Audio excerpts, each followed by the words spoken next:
बहुत समय पहले की बात है। एक बहुत ही सुंदर सा शहर था जिसका नाम नीलपुर था। वहाँ एक व्यापारी रहता था। वह व्यापारी बहुत ही ईमानदार और दयालु था। उसके पास ढेर सारी संपत्ति थी, लेकिन फिर भी वह हमेशा साधारण जीवन जीता था। उसकी एक बेटी भी थी जो बहुत ही प्यारी थी और व्यापारी उसे बहुत ही ज्यादा मानता था। मैं किसी काम के सिलसिले में दूसरे शहर जा रहा हूं और वहां से लौटने में मुझे कम से कम 1 हफ्ते का समय लग जाएगा। कोई बात नहीं पिताजी, आप आराम से जाइए। मैं अपना और इस घर दोनों का ख्याल रख लूंगी। ठीक है मेरी बच्ची, मुझे अच्छी तरह से पता है कि तुम अपना और इस घर दोनों का ही अच्छे से ध्यान रख सकती हो। मुझे ये बताओ कि मैं तुम्हारे लिए वहां से लौटते वक्त क्या लेकर आऊं? तुम्हें क्या चाहिए? मुझे तो बस यही चाहिए कि आप सही सलामत घर वापस आ जाएं, और इसके अलावा लौटते समय मेरे लिए एक लाल गुलाब का फूल लेकर आइएगा। अगले दिन व्यापारी अपने काम के लिए दूसरे शहर चला जाता है। दूसरी ओर संध्या, जो कि अपने घर पर अकेली होती रहे, पूरे घर की जिम्मेदारी अपने कंधों पर ले लेती है। वह रोज समय पर उठती, घर की साफ सफाई करती, पौधों को पानी देती और रसोई का सारा काम भी खुद ही संभालती। इसी तरीके से उसका हर दिन बीतता गया। एक दिन जब संध्या अपने बागीचे में टहल रही थी, तो उसकी बहुत पुरानी दोस्त उससे मिलने आई, जो एक जादुई यूनिकॉर्न थी। उसका नाम मारिया था और संध्या उसे देखकर बहुत ही ज्यादा खुश हो गई। हेलो संध्या, तुम कैसी हो? मुझे तुम्हारी बहुत याद आ रही थी, इसीलिए मैं तुरंत तुमसे मिलने चली आई। तुम और तुम्हारे पिताजी कैसे हैं? मैं बिल्कुल ठीक हूँ, लेकिन मेरे पिताजी अभी घर पर नहीं है। वो किसी काम के लिए दूसरे शहर गए हैं। तुम थोड़ी देर मेरे साथ रुको, हम बातें करेंगे। इससे मेरा मन भी लग जाएगा और मेरा दिन भी अच्छा बीत जाएगा। मैं अभी तुम्हारे पास नहीं रुक सकती। मैं अभी जंगल जा रही हूँ, वहाँ मुझे कुछ काम है। लेकिन अगर तुम चाहो तो मेरे साथ जंगल चल सकती हो। हाँ, बहुत मज़ा आएगा। मैंने कभी जंगल घूमने नहीं देखा। हाँ, मैं भी चलूंगी तुम्हारे साथ। लेकिन मेरे घर का ध्यान कौन रखेगा फिर? फिर संध्या थोड़ा रुकती है और बहुत देर सोचने के बाद वह आखिरकार यह सुनिश्चित कर लेती है कि वह मारिया के साथ जंगल घूमने जाएगी। पर वह मारिया से यह भी कहती है कि हम जंगल से थोड़ा जल्दी वापस आएंगे, और मारिया भी इस बात पर सहमति जताते हुए उसे अपनी पीठ पर बैठाकर जंगल की ओर ले गई। संध्या पहली बार जंगल जा रही थी और वह बहुत ही ज्यादा खुश थी। उसने झरनों, जंगल के पेड़ पौधों, जानवरों और पक्षियों के बारे में बहुत कुछ सुना था, लेकिन वह पहली बार इन सब को अपनी आंखों से देखने जा रही थी। थोड़ी ही देर में वह जंगल पहुंच गए। संध्या, तुम पहली बार जंगल घूमने आई हो? चलो, मैं तुम्हें इस जंगल के सबसे खूबसूरत फूलों और फलों के बागीचे में ले चलती हूँ। हाँ चलो, मैं भी देखना चाहती हूँ कि यह जंगल कितना सुंदर है। मैंने इस जंगल के फूलों और फलों के बागीचे की बहुत तारीफ सुनी है। हाँ ठीक है, चलो, लेकिन ध्यान रहे कि तुम मेरे आसपास ही रहना। उसके बाद संध्या और मारिया दोनों जंगल की ओर निकल पड़ते हैं। सबसे पहले वे घूमते घूमते फूलों के बागीचे में जाते हैं। संध्या इतने सारे फूलों को देखकर बहुत ही ज्यादा खुश और आश्चर्यचकित हो जाती है। फिर थोड़ी देर में वे फलों के बागीचे में पहुंचते हैं। वहां जाकर संध्या कुछ फल खाती है और थोड़ी देर आराम करती है। फिर थोड़ी देर बाद संध्या मारिया से कहती है, सुनो मारिया, अब मुझे प्यास लगी है। क्या मुझे यहाँ आसपास पीने का पानी मिल सकता है? क्या हमारे आसपास कोई झरना या तालाब होगा जहाँ से हम पानी पी सकते हैं? हाँ संध्या, यही पास में एक झरना है। मैं तुम्हें वहाँ ले चलती हूँ। तुम वहाँ जाकर पानी पी सकती हो। फिर संध्या मारिया के पीछे पीछे उस झरने की ओर निकल पड़ती है। वहां जाकर वे दोनों पानी पीते हैं और फिर वे दोनों इतने ज्यादा थक जाते हैं कि वही झरने के पास एक पेड़ के नीचे बैठकर थोड़ी देर आराम करने का फैसला करते हैं। तभी उन्हें किसी के चिल्लाने की आवाज सुनाई देती है। बचाओ, बचाओ, क्या कोई है? क्या मुझे कोई सुन पा रहा है? मेरी मदद करो, मुझे यहां से बाहर निकालो। कोई है? बचाओ। क्या तुमने वो आवाज सुनी? मुझे लगता है जरूर यहां कोई मुसीबत में है। हमें उसकी मदद करनी चाहिए। हाँ, चलो जल्दी चलो। कोई बहुत बड़ी मुसीबत में है। हमें उसे बचाना होगा। इस जंगल में हमारे अलावा और कोई नहीं है। हाँ, चलो हम उस आवाज का पीछा करते हैं। हमें जरूर उस जगह का पता चल जाएगा जहां कोई मुसीबत में फंसा हुआ है। संध्या और मारिया दोनों उस आवाज का पीछा करते करते जंगल में इधर उधर ढूंढने लगते हैं, लेकिन जब वो दोनों बहुत ज्यादा थक जाते हैं तो अंत में उन्हें जंगल के बीचों बीच एक बहुत ही पुराना और टूटा फूटा सा घर दिखाई देता है। वो दोनों डरते डरते उस घर के करीब जाते हैं। मुझे लगता है कि यही वो घर है जहां से आवाज आ रही थी। हमें अंदर जाकर देखना चाहिए कि यहाँ क्या है। हम अंदर चलते हैं, पर अंदर शायद कोई खतरा भी हो सकता है। तुम यहीं ठहरो, मैं जाकर देखकर आती हूँ। जरूरत पड़ी तो मैं तुम्हें आवाज दूंगी। ये तुमने सही कहा। तुम अंदर जाओ और देखो कि अंदर क्या है। अगर कोई खतरा हुआ तो मुझे तुरंत आवाज देना। संध्या उस घर के अंदर जाती है। वह घर बहुत ही पुराना था। चारों ओर जाले लगे हुए थे।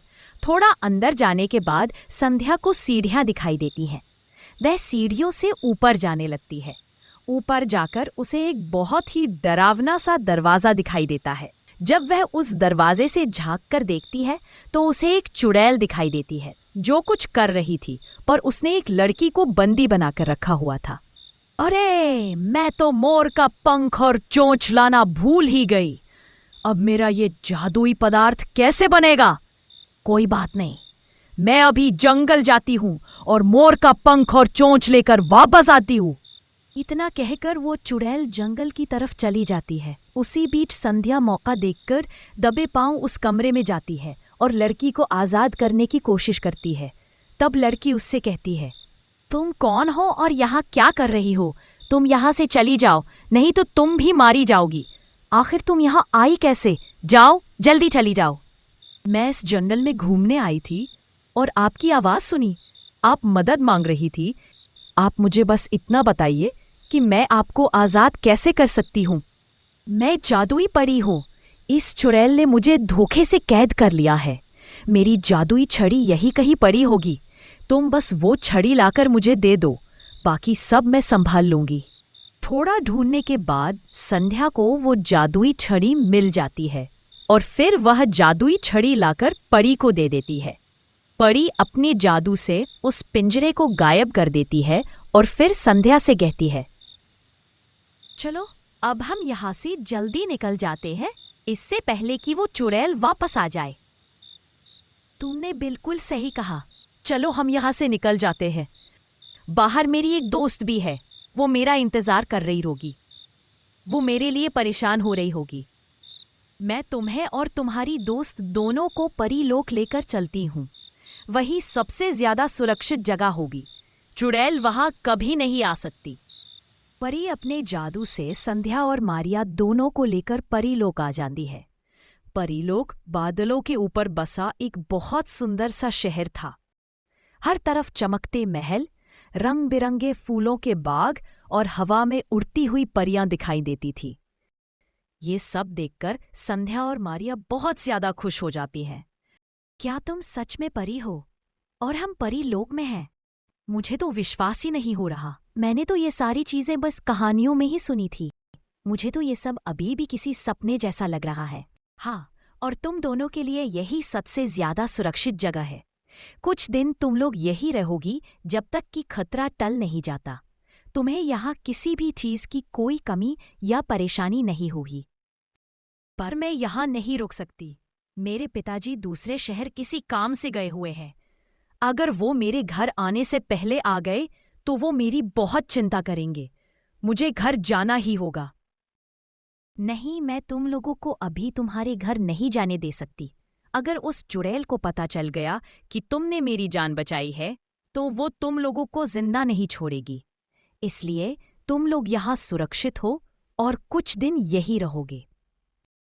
परी ने जब ये सारी बातें संध्या और मारिया को बताईं, तो वो दोनों वहां रहने के लिए राजी हो जाते हैं। इसके बाद परी चुपचाप वहां से चली जाती है। संध्या के पिता को गए अब लगभग 1 सप्ताह बीत चुका था और अब वह अपना काम खत्म करके घर वापस आ रहे थे। तभी उन्हें रास्ते में गुलाब के फूलों का एक सुंदर बागीचा दिखा, तो उन्हें याद आया कि संध्या ने उनसे एक गुलाब का फूल मंगवाया था। फिर वो उस बागीचे के अंदर जाते हैं और एक बहुत ही सुंदर सा गुलाब का फूल तोड़कर वहां से अपने घर की ओर निकल पड़ते हैं। वे घर आते हैं और संध्या को ढूंढते हैं। कई बार आवाज लगाने के बाद भी जब संध्या नहीं आती है तो वे उसे ढूंढने के लिए उसके कमरे में जाते हैं, पर वहां भी वह नहीं मिलती। फिर वे सोचते हैं कि शायद संध्या रसोई या बागीचे में होगी। सबसे पहले वे रसोई में जाते हैं, लेकिन उन्हें संध्या वहां भी नहीं मिलती। फिर वे बागीचे की ओर जाते हैं, पर वहां भी संध्या नहीं होती। उदास होकर वे सोचने लगते हैं, पता नहीं मेरी बच्ची कहाँ होगी, किस हाल में होगी। मुझे उसे छोड़कर जाना ही नहीं चाहिए था। वही संध्या और मारिया दोनों के परी लोक में कई दिन बीत जाने के बाद संध्या परी से कहती है, अब तो कई दिन बीत चुके हैं, अब मुझे जाने दीजिए। मेरे पिताजी मेरे लिए बहुत ही ज्यादा परेशान हो रहे होंगे। अब मैं यहाँ बिल्कुल भी नहीं रुक सकती। मैं तुम्हें तुम्हारे घर पहुंचा देती हूँ, लेकिन तुमने मेरी जान बचाई है और तुम्हारा दिल भी बहुत साफ है, इसलिए मैं तुम्हें कुछ जादुई शक्तियां देती हूँ।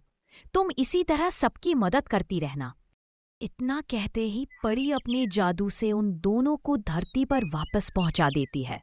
फिर संध्या मारिया से कहती है, ठीक है मारिया, तुम अब यहाँ से जाओ, नहीं तो मेरे पिताजी तुम्हें देख लेंगे। मैं भी अब घर के अंदर जाती हूँ। बाय बाय, अलविदा, हम फिर मिलेंगे। मारिया वहां से चली जाती है और संध्या घर के अंदर जाती है। वह जैसे ही अंदर कदम रखती है, उसकी नज़र हॉल में पड़े एक लाल गुलाब के फूल पर पड़ती है, जो पूरी तरह से सूख चुका होता है। वह थोड़ी देर तक इधर उधर नजरें घुमाकर देखने लगती है कि तभी उसके पिता वहां आ जाते हैं और संध्या से कहते हैं, संध्या, मेरी बच्ची, तुम कहाँ चली गई थी? मैं तुम्हारे लिए बहुत ही ज्यादा परेशान हो गया था। मुझे तुम्हें ऐसे छोड़कर नहीं जाना चाहिए था। अगली बार से मैं पूरा ध्यान रखूंगा। क्या तुम ठीक हो? मैं तो बिल्कुल ठीक हूँ। मैं अपनी दोस्त के साथ घूमने गई हुई थी। माफी चाहती हूँ कि मैं समय से घर नहीं आ सकी। मुझे माफ कर दीजिए। मुझे पता है कि मेरी वजह से आप बहुत ही ज्यादा परेशान हो गए होंगे। कोई बात नहीं, तुम घर वापस आ गई हो और सही सलामत हो। इससे ज्यादा मुझे और क्या चाहिए? अब चलो, हम मिलकर खाना बनाएंगे और साथ में खाएंगे। तुम्हें भूख लगी होगी। फिर वे लोग अच्छे से रहने लगते हैं।